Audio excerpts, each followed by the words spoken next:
बिस्मिल्लाहिर्रहमानिर्रहीम अस्सलाम वालेकुम। सुप्रीम कोर्ट से मैं हूं इब्रार हुसैन अस्तोरी और मेरे साथ मौजूद हैं सैयद बलोच साहब। न्यू टीवी से वाबस्ता है, सुप्रीम कोर्ट के सहाफ़ी हैं। क्योंकि इस वक्त अदलिया में जो तकसीम है, ख़ास तौर पे दो ग्रुप बंदियाँ, एक चीफ जस्टिस काजी फ़ाइज़ साहब और जस्टिस मंसूर शाह साहब के दरमियान जो इस वक्त एक हलचल सी मची हुई है, उसकी वजह से अदलिया मसाइल का शिकार नज़र आ रही है। तो इसमें क्या कोई बड़ा खत भी आने वाला है, कोई बड़ी हलचल मचने वाली है? क्या ये ग्रुप बंदी जजेस में जो है वो कितनी क्या रेशो है कि मंसूर शाह साहब के साथ कितने जज हैं या काजी फ़ाइज़ साहब के साथ कितने जजेस हैं? ये तमाम तर मामलात पर डिस्कस करेंगे। बलोच साहब, शुक्रिया। और ये बताएगा कि क्या लगता है कि कुछ दिनों में, क्योंकि 25 तारीख को चीफ जस्टिस काजी फ़ाइज़ साहब ने रिटायर होना है, इससे कबल क्या सुप्रीम कोर्ट से कोई बड़ा कुछ फैसला आने वाला है या मंसूर शाह साहब अपने हमख़याल जजेस के साथ कोई बड़ा धमाका करने वाले हैं? देखें इब्रार, बात ये है कि मेरे ज़राए के मुताबिक जस्टिस मंसूर अली शाह को सुप्रीम कोर्ट के अंदर भारी अक्सरियत हासिल है। काजी साहब से डबल से भी ज़्यादा शायद अक्सरियत जस्टिस मंसूर अली शाह के पास है। जजेस की हिमायत, एक ऐसा चीफ जस्टिस जो अपने दौर में सुप्रीम कोर्ट के अंदर अक्सरियत हासिल ना कर सकता हो, मेरे ख्याल में उसको तो वैसे ही जो है ना वो गैरत का मुजाहरा करते हुए ओहदे से इस्तीफ़ा दे के घर चले जाना चाहिए। बंदियाल साहब जब तक चीफ जस्टिस रहे, उनके पास सुप्रीम कोर्ट के अंदर अपनी अक्सरियत थी, भले वो एक वोट से थी। 8-7 का उस वक्त तनासुब आपको याद होगा चल जी, रहा था, बिल्कुल ऐसा था। लेकिन उनके पास सुप्रीम कोर्ट में अक्सरियत थी और वो अपनी अक्सरियत आखिर तक उन्होंने बरकरार रखी। लेकिन यहाँ काजी साहब की हालत ये है कि एक जज इनके साथ नहीं है। मखसूस नशिस्तों वाला जो इख्तलाफी नोट लिखा, उसमें ये जस्टिस जमाल मंदोखेल के साथ अपनी राय का इजहार कर रहे हैं, हिमायत कर रहे हैं। उन्होंने नहीं किया, नोट जस्टिस जमाल मंदोखेल साहब का लिखा हुआ है। तो इसका मतलब ये है कि काजी साहब के साथ एक जज भी नहीं खड़ा, एक जज जो काजी साहब के मौक़िफ़ की हिमायत करे। तो ये सूरत हाल आपके अपने आमाल की वजह से, आपके अपने इक़दामात की वजह से, आपकी अपनी जो लेगेसी है। कंडक्ट है उसकी वजह से हुई है। जबकि दूसरी जानिब जस्टिस मंसूर अली शाह के पास भारी अक्सरियत है।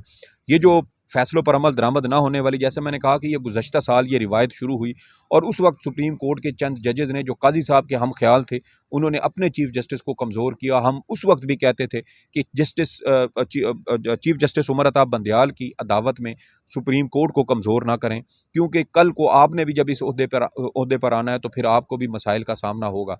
अब उस वक्त जिन इदारों ने सुप्रीम कोर्ट के फैसलों की बेतौकीरी की, आज वही इदारे इन्हीं जजेस के आगे आके खड़े हो गए हैं। ये जस्टिस मंसूर अली शाह उस वक्त काजी साहब के हम ख्याल जजेस में शामिल थे और ये उन जजेस में थे जिन्होंने उस वक्त पंजाब के पी इलेक्शन के हवाले से इख्तलाफी नोट लिखे थे। तो इसलिए जजेस को थोड़ा सा अब खुद जो है वो आगे आना चाहिए, कुछ हिम्मत का मुजाहरा करना चाहिए और अपनी गलतियों से सीखना और चाहिए। अपनी इंटरनल लड़ाई खत्म करनी देखिए, चाहिए। लड़ाई तो जब आप तकरीबन अपने फैसले पर आपके अमल दरामद नहीं होगा, तो इसकी वजह यही है कि आपकी अपनी लड़ाई खत्म नहीं सर हुई। देखें, जो अक्सरियत है ना झगड़े, वो तो मंसूर अली शाह साहब के पास इस वक्त अक्सरियत मौजूद है। वो तो झगड़ा करना नहीं चाहते। झगड़ा कौन कर रहा है? झगड़ा कर रहे हैं काजी साहब के प्रैक्टिस एंड प्रोसीजर कानून केस, जिसको आपने बड़े लाड से, बड़े चाहत के साथ आपने वो कानून मंजूर किया। उसको बात सुनिए, लाड और चाहत कहाँ थी? वो तो बदमाशी से 5 महीने मुकदमा नहीं सुना, आप कह रहे हैं लाड और प्यार। नहीं, मैं जब प्रैक्टिस एंड प्रोसीजर कानून के हवाले से दरखास्त समाअत के लिए मुकर्रर अच्छा, हुई थी ना अच्छा। और फुल कोर्ट चल रही थी, उसके हवाले से बात कर रहा हूँ कि उस वक्त आपने बड़े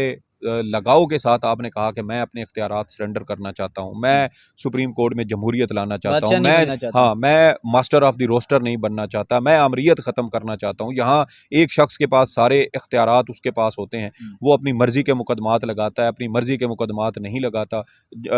मुकदमात जो हैं वो दबा दिए जाते हैं और दोबारा समाअत के लिए मुकर्रर नहीं किए जाते कई साल तक। तो मैं इस रिवायत को ख़त्म करना और चाहता हूँ। अब कमेटी तो बनी तो फिर अब उसी से ही भाग हाँ, रहे हैं। तो अब जो कानून आपने इस तरह लड़ाई लड़ के मंजूर किया था, आज आप अपने फैसले की बेतौकीरी कर रहे हैं। आप सुप्रीम कोर्ट की फुल कोर्ट के फैसले की बेतौकीरी कर रहे हैं और आप उन ब्रदर जजेस की भी बेतौकीरी कर रहे हैं जिन्होंने आपके साथ मिलकर आपके असूलों की हिमायत करते हुए उन्होंने प्रैक्टिस एंड प्रोसीजर कानून को आईनी और कानूनी तौर पर दुरुस्त करार दिया और आज आपने उनको घास तक नहीं डाला, उनसे पूछा तक नहीं है। आपने वफाकी हुकूमत को मुतालबा किया, दरखास्त की और उधर से सदारती आर्डीनेंस जारी हो जाता है। सुप्रीम कोर्ट के अंदर 3 रुकनी इंतजामी कमेटी में कौन से इख्तलाफात चल रहे हैं? जस्टिस मुनीब के साथ लड़ाई आपकी थी। वफाकी हुकूमत को कैसे पता चला कि काजी साहब को अंदर इस तरह की मज़ाहमत का या मुश्किल का या इख्तलाफ का सामना है, तो हम एक सदारती आर्डीनेंस पास करें जिससे काजी साहब के रास्ते का पत्थर हट जाए। तो इसका मतलब ये है कि आपने यहाँ से उधर कुछ कम्युनिकेशन की, उनसे रिक्वेस्ट की, मुतालबा की और वहाँ से एक नया ऑर्डीनेंस आ गया। और अब सुप्रीम कोर्ट जिसकी आज़ादी के बारे में, इंडिपेंडेंस ऑफ जुडिशरी के बारे में आईन पाकिस्तान ज़मानत देता है, आप एक हुकूमत का बनाया हुआ ऑर्डीनेंस, उसके ज़रिए अब आप अदलिया की आज़ादी को उंगलियों पर नचा रहे हैं। तो ये सब कुछ करने वाले कौन हैं? चीफ जस्टिस काजी फ़ायज़ी साहब, जो इस वक्त अपनी तौसीक़ के लिए, आइनी तरमीम के लिए, आइनी अदालत के क़याम के लिए पूरा ज़ोर लगा रहे हैं। लेकिन अबरार अस्तोरी साहब, हमने बड़े बड़े लोगों को उनकी ज़िंदगी में इतने बड़े ओहदों पर रहते हुए इतना बेतौकीर होता, इस तरह ज़िल्लत और रुसवाई का सामना करते नहीं देखा जैसे काजी साहब को सामना करना पड़ रहा है। आज जस्टिस मंसूर अली शाह, जिनके बारे में ये कहा जाता है कि काजी साहब का जो हम ख्याल ग्रुप था, उसका अगर कोई दिमाग था ना, कोई शख्स, तो वो जस्टिस मंसूर अली शाह थे। मैं अक्सर कहता रहता हूँ अपने व्लॉग में, अगर काजी फ़ायज़ साहब के पीछे मास्टरमाइंड कोई थे तो वो मंसूर शाह साहब। और देखें कि मंसूर अली शाह साहब के ऊपर ये भी इल्ज़ाम लगता है कि सदारती रेफरेंस केस में भी उन्होंने काजी साहब की आउट ऑफ द वे जाकर उन्होंने मदद की थी। तो ये आज काजी साहब इस मनसब पर ना बैठे होते अगर मंसूर अली शाह उनके पीछे ना होते।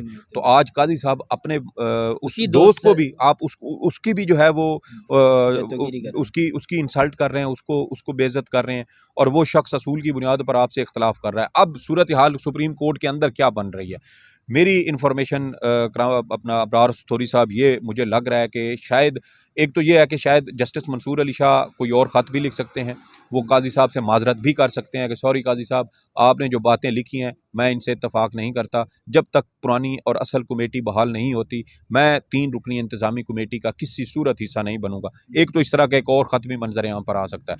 दूसरा, जस्टिस मुनीब अख्तर भी लिख सकते हैं कि काजी साहब, जो इल्ज़ामात आपने मुझ पे लगाए हैं, क्या आपने ये मुझसे डिस्कस किए थे? क्योंकि ख़त के अंदर हमने देखा कि काजी साहब कहीं ये नहीं कह रहे कि मैंने ये जस्टिस मुनीब को पहले ये समझाया कि आप इस तरह ना करें, और आपका जो कंडक्ट है वो दुरुस्त नहीं है, तो आप अपने कंडक्ट को थोड़ा बेहतर करें ताकि जो कमेटी है, इंतज़ामी कमेटी, उसके मामलात जो हैं वो डिस्टर्ब ना हो।